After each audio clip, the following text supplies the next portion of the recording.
One dent can drive a car owner crazy. Eric Hansen found out when hail the size of baseballs starts to fall, it'll attract attention from dealerships all across the Midwest. Eric is live at 5. A hailstorm had Blair, Nebraska in its bullseye, damaging about 4,300 vehicles. But that's having a ripple effect that's already impacting inventories here in central Iowa. They were all huddled under cover, watching through a window, helpless. Inside sounded like we were almost getting hit by machine guns. Some thought they might as well have been bowling balls. They were actually the size of baseballs, shattering windshields and ripping apart roofs at one of the nation's biggest car dealers. The wind was almost driving them like, you know, railroad spikes right into everything. By the time the storm passed, no one could believe the extent of the ice attack that crushed 4,400 cars. One would make an owner sick. Wow. Show this video at a car dealership. That's insane. And it'll turn stomachs. That's just sad.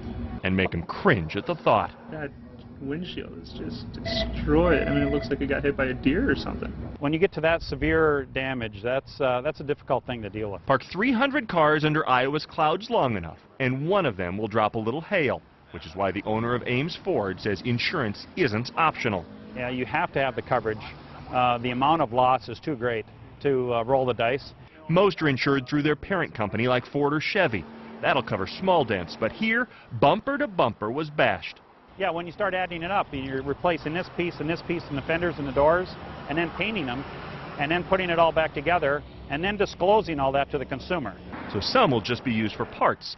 Others will be fixed and branded as salvage, impacting the sale price. You know, if I want a new car, I want a new car that's not touched. If I want a car that's been previously repaired and fixed, I want a great deal. As one of the Midwest's biggest, Woodhouse trades with dealers all over Iowa daily. So while this wickedness is making showrooms wince, Holy cow. 4,000 damaged cars will impact inventories as well for months to come. In some parts of the country, insurance companies have actually asked dealerships to build covered shelters over their vehicles to keep them out of the hail, to kind of limit the damage. In this part of the country, however, it's just kind of part of the reality of being outside, and the dealers, a lot of them around here, really don't like the looks of it. As for in Nebraska, the hail sales have already begun. I'm sure they have. Eric, thank you.